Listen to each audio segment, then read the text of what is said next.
ابشع واسوأ 6 ترندات جات في العالم. Angel of Death Challenge. اما تحدي ملاك الموت ايش On فيه؟ June 3rd, 2022, an 18-year-old teen tragically passed away after falling in front of a truck in Tangerang, Indonesia. However, what made this particular incident stand out among the dozens of traffic-related deaths on Indonesian roads every day was that this was not an accident. Instead, this was the result of one of the most everyday. لا يا شيخ، في عام 2021 31,000 ماتوا في الخط، الله يرحمهم.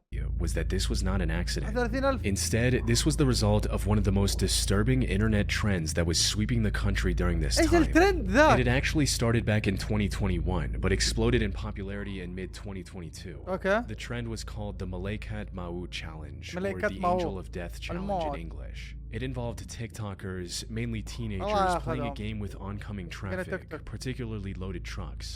Their goal was to run out onto a busy street in front of a truck, hope it stops before hitting them without flinching, and post the video of the stunt online. لا انه على اساس مرجله، على اساس مرجله. شوف يا عمي بيلعبوا لعبه الضفدع اللي يعدي الخط، عرفتوا؟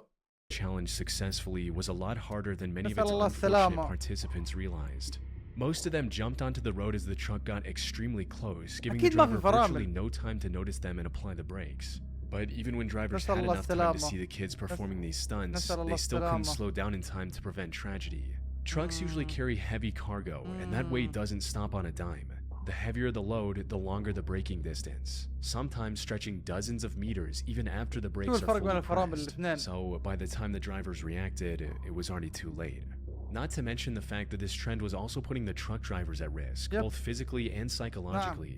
For one of these cases, involving a 14-year-old participating in this challenge, the driver fled the scene, likely out of fear of facing criminal charges. If he had instead stopped and cooperated, the footage of the teenager's friends captured for TikTok would have proven his innocence. But by running away, he turned himself into a hit-and-run suspect, potentially jeopardizing his job and even his freedom depending on the charges he received. Following the incident in Tangerang, Indonesian police acted quickly to prevent further tragedies. They managed to stop 14 more kids from attempting the same dangerous stunt that very day and continued to monitor the city over the upcoming months. However, the attempts in Tangerang, Indonesia were only a small part of the global trend that cost several lives and left many others with life-altering injuries over the next year. Thankfully, TikTok eventually stepped in and removed all content related to the Angel of Death Challenge. And since social media validation was the main reason participants took part in this dangerous trend, the platform's ban caused it to gradually fade into obscurity.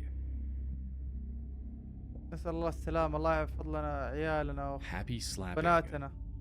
On the 21st of January 2005, the Tez magazine in the UK reported on a new trend spreading rapidly across the country, something they referred to as happy slapping. Contrary to its name, however, the trend was anything but happy. In essence, it involved people, often young adults or teenagers, going up to a random person, slapping them, recording their shocked reaction, and then sharing that video with others. لا يضربوا الكف عشوائي ويصوروا ردة Personal الفعل. camcorders and phones with cameras were becoming a lot more accessible during this time, allowing the attackers to record their crime and share it as something funny. These happy slapping videos were shared all over the internet for the whole world to see.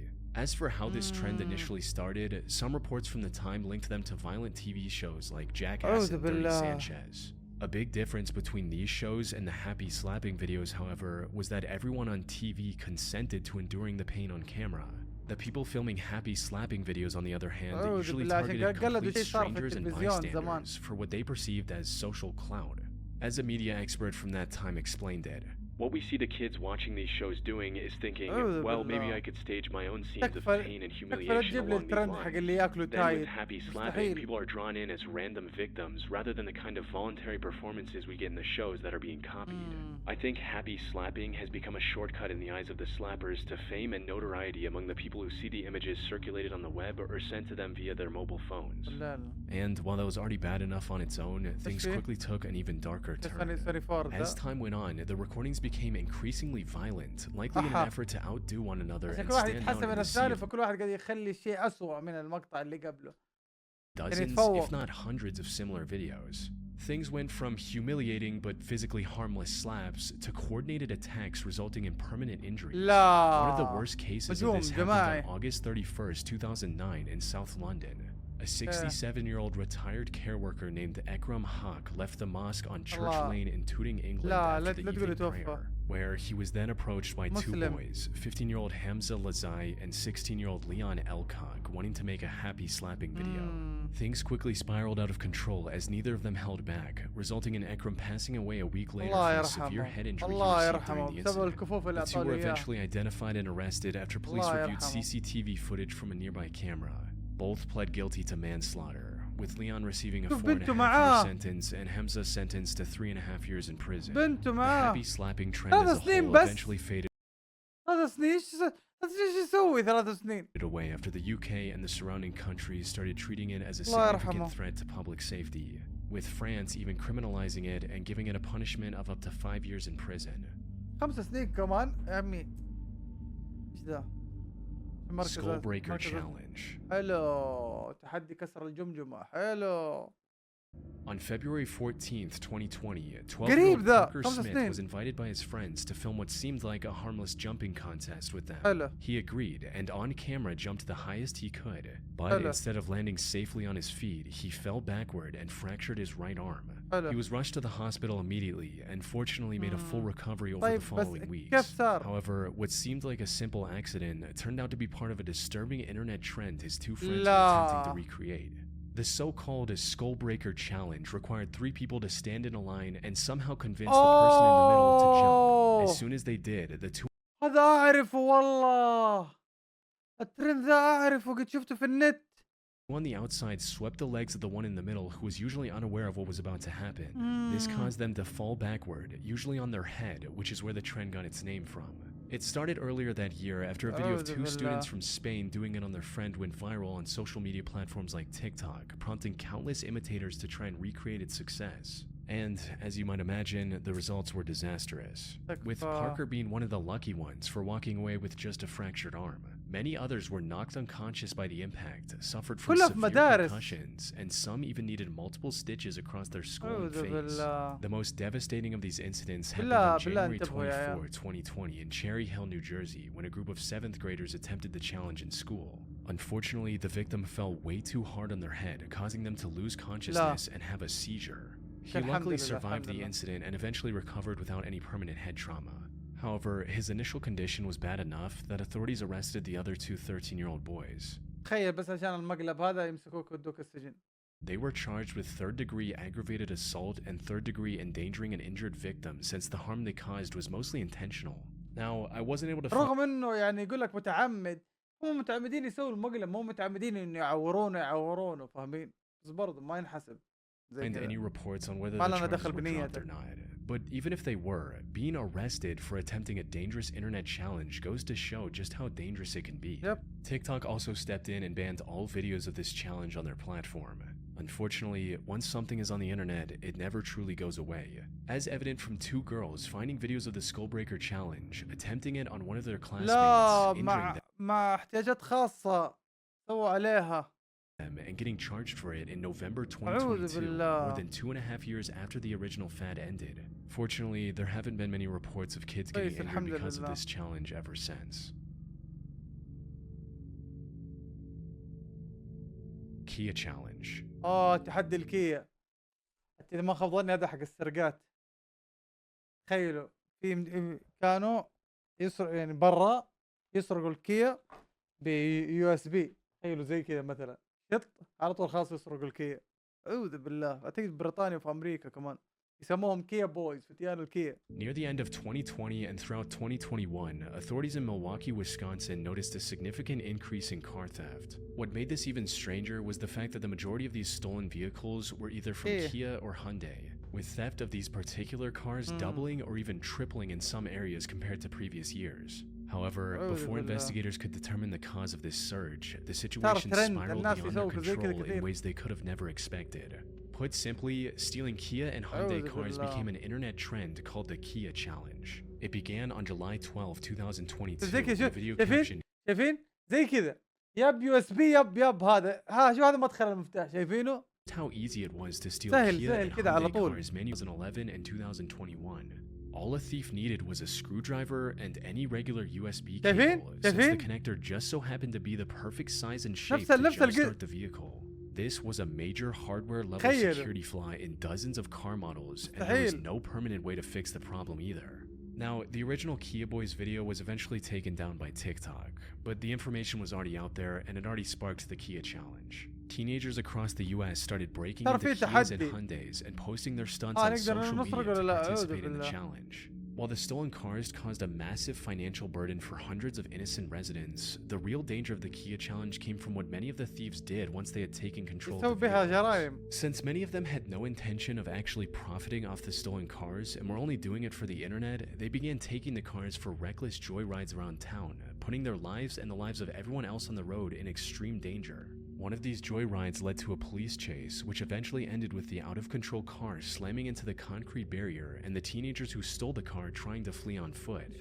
The most disturbing of these incidents occurred in Buffalo, New York in October 2022, where a stolen Kia يعني ابوفهم هذه قاعد تشرب بالشنطه على اساس حتفقع بتلحق تخفيض. يعني انت واضحه ما واضحه. The most disturbing of these incidents occurred in Buffalo, New York in October 2022, where a stolen Kia ride ended in a fatal crash, taking the lives of 4 teenagers. In total, the Kia challenge resulted in the loss of 8 lives before the disturbing trend was shut down by TikTok and other social platforms. Kia and Hyundai also had to settle a class action lawsuit for $200 million over the dangerously lax security in their cars. قضية رفع عليهم قضية 200 مليون. Car surfing. أما ركوب السيارات. إيش الهرجة؟ Car surfing, or riding on the outside of a car as if it were a surfboard, has existed as a trend long before modern social media was even a thing. It started gaining popularity in the early 1990s, telling teenagers and young adults to speed down the highway while precariously balancing themselves on top. Today, most modern cars don't have much to hang on to on the outside to improve aerodynamics, which makes this already high-risk activity even more deadly.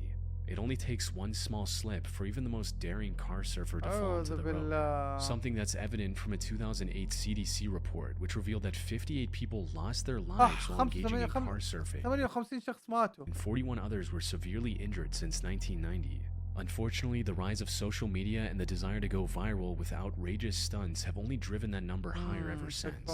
Most recently, in May 2023, a 16-year-old boy tragically lost his life while car surfing out the back window of a car when the vehicle lost control and rolled over. He would have almost certainly kept his life if he were in his seat with a seatbelt.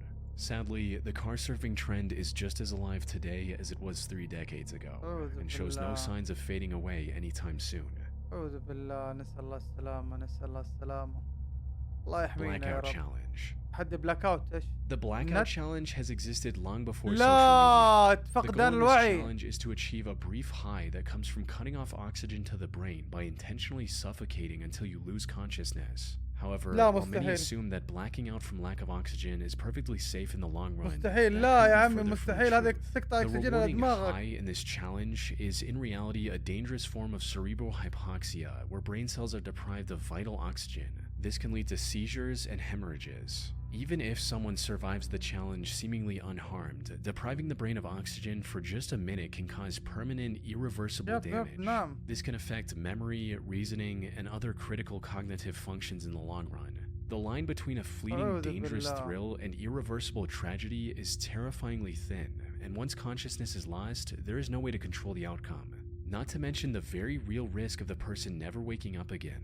Unfortunately, many who try to recreate this challenge are completely unaware of these dangers, resulting in 82 people losing their lives between 1995 and 2007 alone.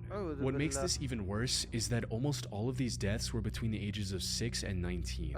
Much like other viral trends, young impressionable kids are especially drawn in, motivated by peer pressure or the need for validation, online or in real life. Which is why the resurgence of the blackout challenge through social media platforms like TikTok brought it to an even younger audience and left a devastating trail of victims. One of the most well-known cases is that of Nyla Anderson, a 10-year-old girl from Pennsylvania. Her family found her unconscious on the bedroom floor on the night of December 7, 2021. They rushed her to the nearby hospital. Unfortunately, it was already too late. After barely clinging to life for 5 days, she tragically passed away without ever waking up. No one knew why she would do something like this, until investigators did a forensic analysis of her phone, which revealed she had been viewing videos of the challenge on TikTok. Another tragic instance happened in April 2022 when a 12-year-old boy from the United Kingdom named Archie Battersby suffered catastrophic brain damage after attempting the challenge and passed away months later. And these weren't isolated incidents either. Numerous other children, some as young as 8, suffered a similar fate or other life-altering injuries after attempting this challenge. Sadly, despite social media sites' best efforts to suppress the challenge, it continues to spread to this day. تكفى تيك توك. لا اله الا الله، بالله انتبهوا على اخوانكم واخواتكم الصغار يا عيال. لايك واشتراك.